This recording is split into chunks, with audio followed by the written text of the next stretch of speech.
parole qui vient de la montagne de Dieu, qui s'intitule « It depends on you ». La victoire dépend de toi. Le succès, ça dépend de toi. Pourquoi je dis que ça dépend de toi? Parce que Dieu, il a déjà envoyé son Fils sur la terre. Nous le savons tous. Il a vaincu le diable et tous nos adversaires. La Bible dit, Jésus à la croix, il a déclaré, tout est accompli.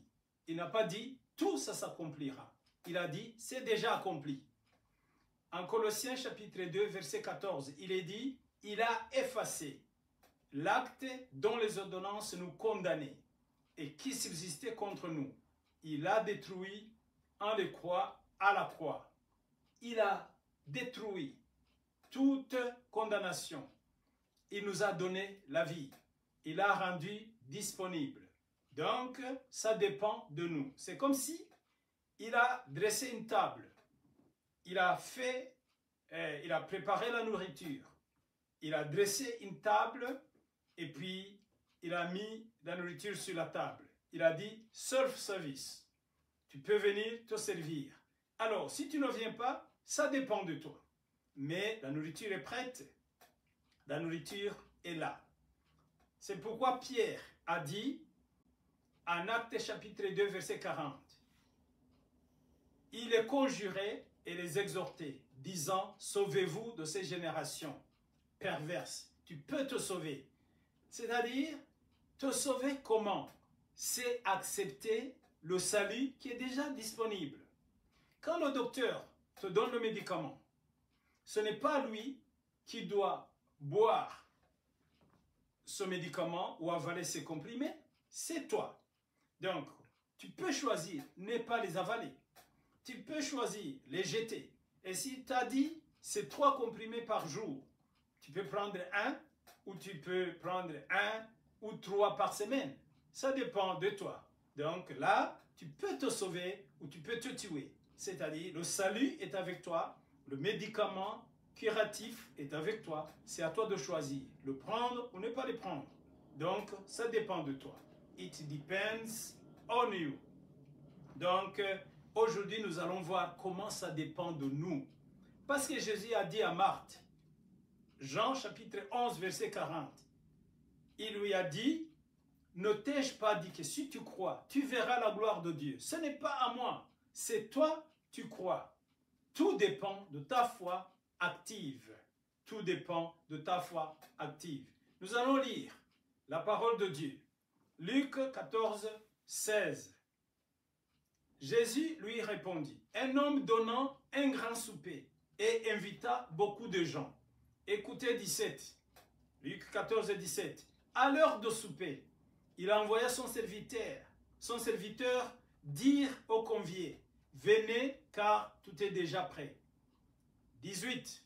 Mais tous, unanimement, se mirent à s'excuser. Le premier lui dit, j'ai acheté un champ et je suis obligé d'aller le voir. Excuse-moi, je te prie. 19. Un autre dit, j'ai acheté 5 paires de bœufs et je vais les essayer. Excuse-moi, je te prie. 20. Un autre dit, je viens de me marier et c'est pourquoi je ne puis aller. Excusez-moi aussi. Écoutez. 23. Et le maître dit au serviteur, va dans les chemins et le long des haies, et ce que tu trouveras, contre-les d'entrée, afin que ma maison soit remplie. Donc, Jésus, il a donné cette parabole. Je vais t'expliquer la signification de cette parabole. C'est un choix. Ici, Dieu voulait souligner sur le choix, la pertinence du choix. C'est un choix. Réussir, c'est un choix. Tu peux choisir la réussite ou tu peux choisir l'échec. Quand tu désobéis à l'appel de Dieu, c'est que Dieu te dit de faire. Écoutez, je t'en prends aujourd'hui à témoin contre vous, le ciel et la terre. J'ai mis devant toi la vie et la mort, la bénédiction et la malédiction. Choisis la vie afin que tu vives, toi et ta postérité. Donc, c'est-à-dire, quand tu crois à la parole de Dieu, ce qu'il te dit, là, tu choisis la vie, tu choisis la victoire. Tu la mets en pratique. Tu crois et tu mets en pratique. Parce que Jésus a dit à Marthe, enlève la pierre. Si tu crois que je suis capable de ressusciter Lazare, ta situation, je peux la changer. Fais quelque chose. Démontre-le. Enlève la pierre. Crois que je peux le faire. Crois seulement. Donc, moi, je vois que les gens, ils ont choisi de croire à ce que la télévision dit, plus que ce que la Bible dit. Quand on te dit à la télévision que dans le mondial passé, l'Argentine a battu la France, là, tu le crois. Tu ne doutes pas parce que tu l'as entendu ou tu l'as vu à la télévision. Mais quand tu le vois dans la Bible, que Jésus a vaincu le diable, là, tu ne le crois pas. Pourquoi nous choisissons à croire ce que la télévision nous dit, plus que ce que la Bible nous dit? C'est notre choix. Quand nous disons que le mondial passé, avant celui qui était récent, que c'est la France qui avait remporté la victoire, nous le voyons à la télévision, nous l'entendons à la radio, et puis nous le croyons. Pourquoi nous croyons cela? Et peut-être nombreux n'ont pas été au stade, mais tu le crois. De la même façon qu'on n'a pas été à Golgotha, mais nous savons que Jésus a vaincu, nous savons celui qui a remporté la coupe, nous connaissons la fin du match, mais nous choisissons de ne pas le croire. Aujourd'hui, quand nous sommes en lui, tout ce que nous rencontrons, c'est juste le combat dans la victoire. Nous combattons dans la victoire. Nous combattons dans la victoire. C'est comme si tu vas sur Internet, tu regardes le match de l'Argentine et de la France, et puis tu regardes encore. C'est lui qui a remporté ce jour-là. C'est lui qui remportera aussi quand tu vas entrer dans le vidéo et regarder sur YouTube. Ça ne va pas changer. De la même façon aussi, quand tu regardes aujourd'hui, tu commences un combat, tu sais que tu es en Jésus. Celui qui a remporté à Golgotha, c'est celui qui remportera aujourd'hui. Parce que ce n'est plus toi qui combats, c'est Jésus qui combat pour toi. C'est Jésus qui combat en toi. Donc, c'est lui qui a remporté la victoire jadis. C'est lui qui va la remporter aujourd'hui. Donc, ça ne va pas changer parce que c'est indifféré. C'est quelque chose. C'est la victoire qui a été remportée, qui a été gagnée il y a plus de 2000 ans. Donc, nous choisissons la victoire. La victoire, notre victoire, c'est la foi. Nous croyons à 100%, sans ombre de doute, que la victoire a été gagnée et c'est pour notre intérêt, c'est à notre faveur. Le diable qui nous attaque tous les jours, il le sait très bien qu'il a été vaincu. Ce qu'il attend, c'est que nous le sachions pour vivre cette victoire. Comment allons-nous vivre cette victoire? En fait, je vais te montrer comment nous allons vivre cette victoire. Le secret pour vivre cette victoire, it depends on you. Ça dépend de nous. Ça dépend de nous. Nous pouvons choisir, comme Daniel a résolu, de ne plus se souiller. Il a choisi la victoire ce jour-là, où il a choisi de ne plus se souiller. Parce que c'est en se souillant qu'on attire la défaite. Et c'est en se sanctifiant qu'on attire la victoire. Ça dépend de nous. En fait, le secret pour avoir la victoire dans tous les combats, c'est choisir à tout prix d'être rempli et rempli encore et rempli encore et saturé du Saint-Esprit. Parce que c'est lui qui nous injecte l'information de la victoire, plus que la télévision nous informe. Il nous amène l'information qui a remporté sur le terrain. Et c'est le Saint-Esprit qui nous amène l'information l'injecte dans nos cellules de celui qui a remporté à la croix. Et celui qui a remporté à la croix, c'est un autre faveur qu'il a remporté. Et c'est tous les combats que nous menons aujourd'hui qu'il a remporté déjà. Ce ne sont pas les combats futurs. Hein? C'est les combats passés en fait, qui sont rebobinés, qui reviennent encore. Mais celui qui a remporté ce jour-là, c'est celui qui va remporter aussi pour nous. Nous sommes là pour le glorifier.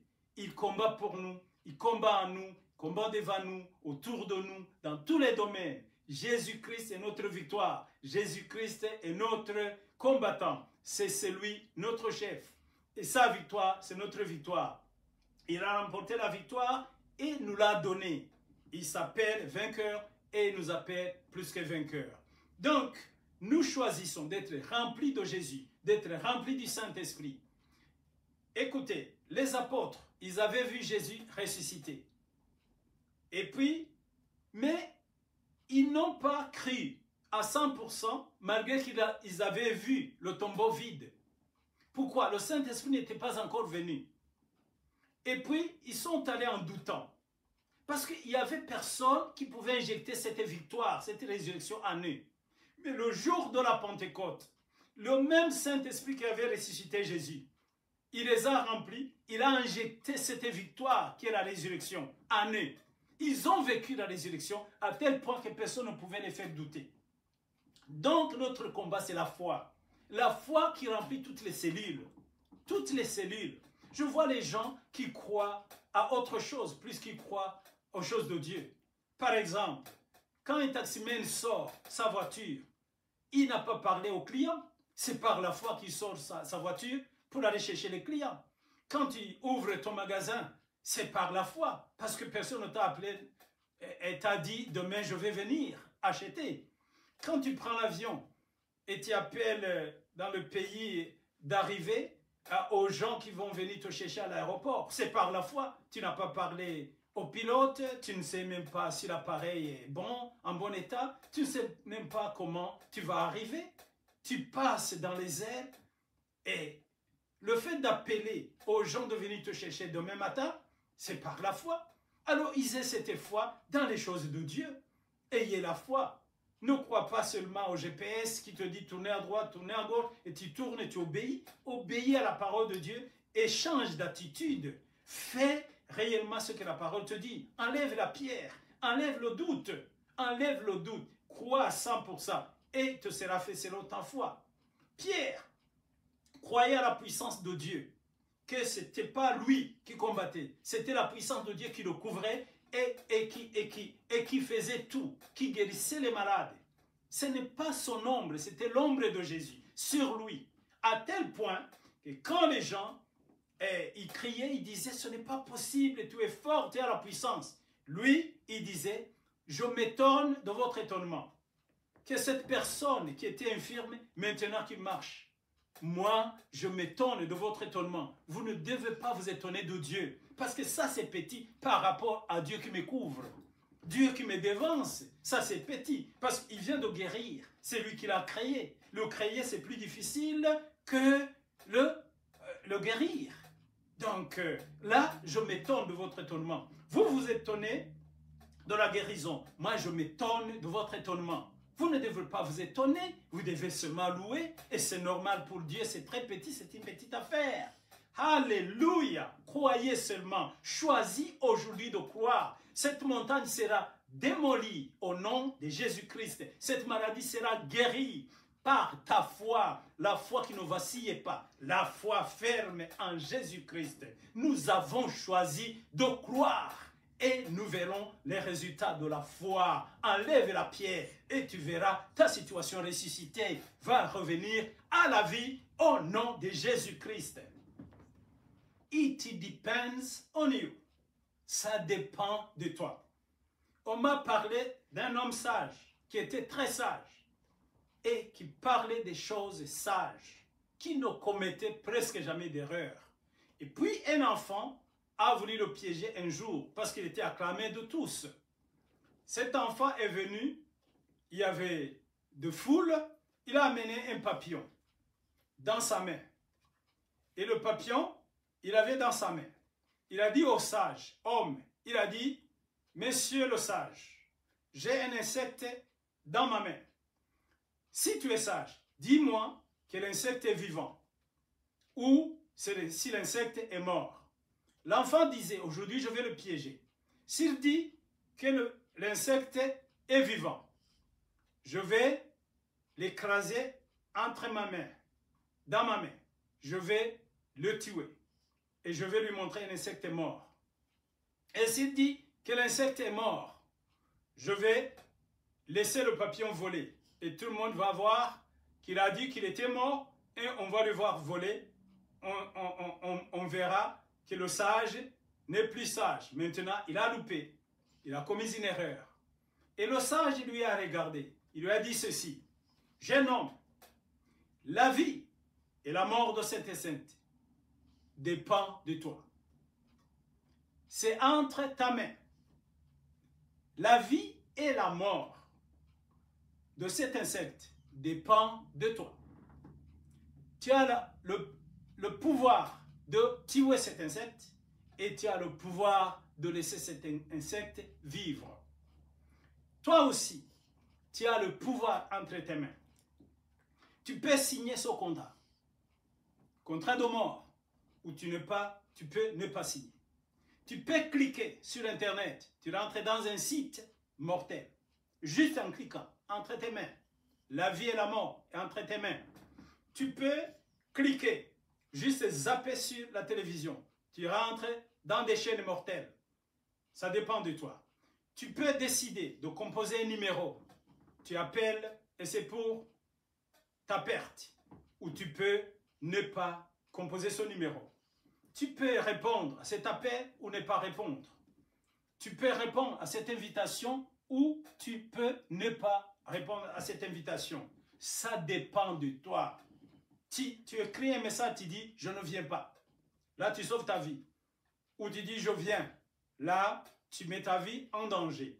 Tout dépend de toi. It depends on you. La vie, c'est un choix. Écoutez, un jour, le semeur est sorti avec la sémence. La Bible dit il a semé dans 4 champs, 4 terrains.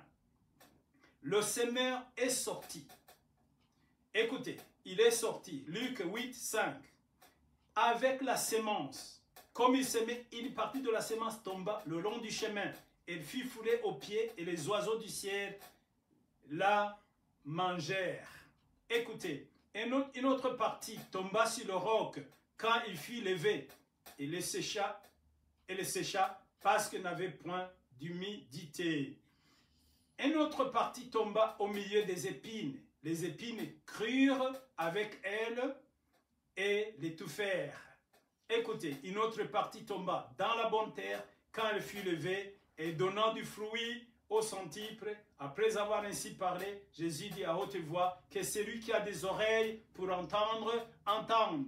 Et pour choisir, choisisse. Choisissez la vie. Venez à moi, vous tous qui êtes chargés et fatigués, je vous donnerai du repos. Mais venez, si vous ne venez pas, vous choisissez de ne pas avoir le repos. C'est-à-dire, choisissez.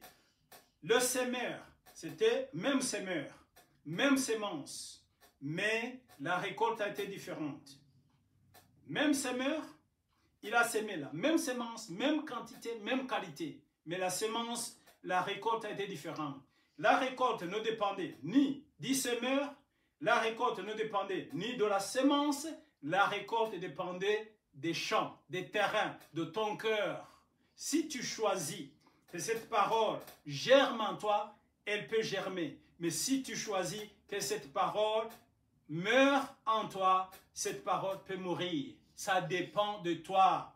Parce que la sémence, c'est le même semeur, la même sémence, mais la récolte est différente, qui dépend du terrain, du cœur, dans lequel la sémence était jetée.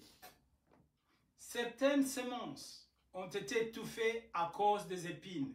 Et la Bible dit, ce sont les soucis de ce monde. C'est les soucis. Ne te soucie de rien. Crois seulement. Dieu, il s'occupe de toi. Il pense à toi. Il connaît le nombre de tes cheveux sur la terre que sur ta tête plus que tu le connais.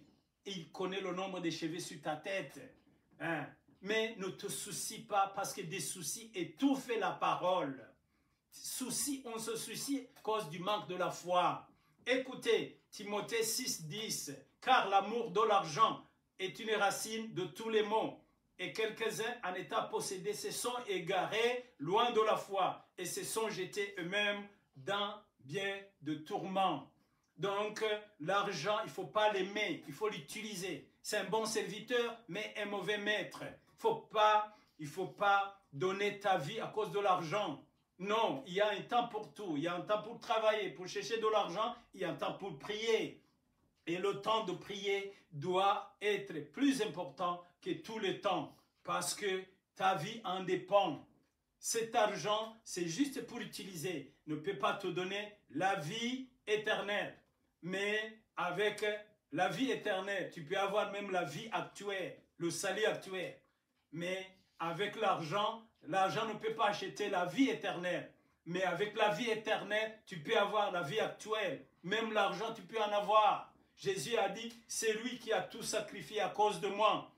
Je vais lui donner la récompense ici, dans cette vie et dans la vie à venir. C'est-à-dire, si tu peux avoir les résultats à cause de ta foi dans la vie à venir et dans cette vie.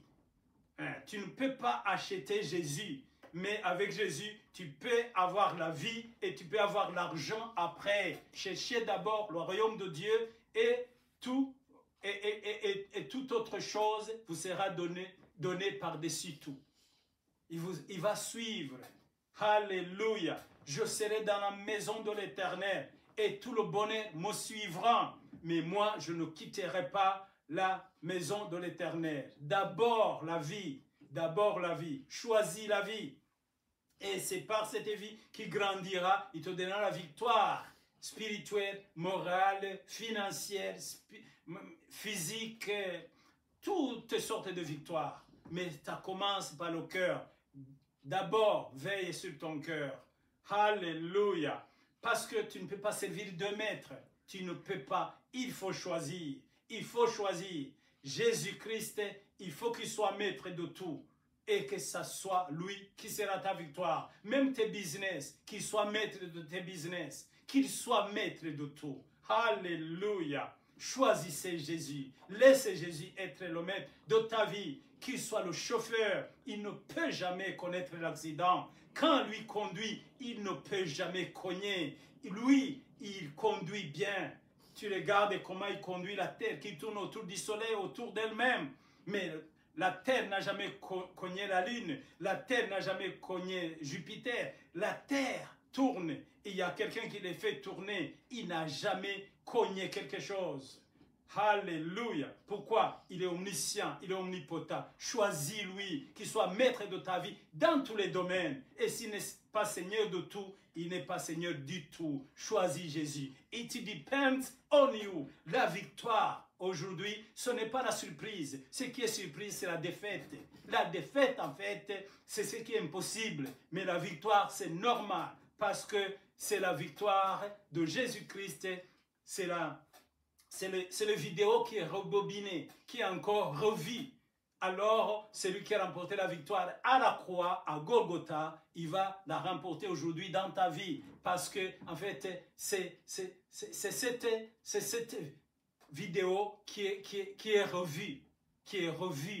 Alors, ça ne va pas changer. La même victoire qui a été là sera aujourd'hui dans cette affaire qui est devant toi. Dans ce domaine qui est devant toi, cette montagne qui est devant toi sera aplanie comme à Golgotha. Le péché a été détruit, la mort a été détruite, enterrée. Le même Jésus qui l'a fait, il est avec toi. Choisis Jésus, sois avec lui, laisse-lui être maître de ta vie. Alléluia, glory be to Jesus.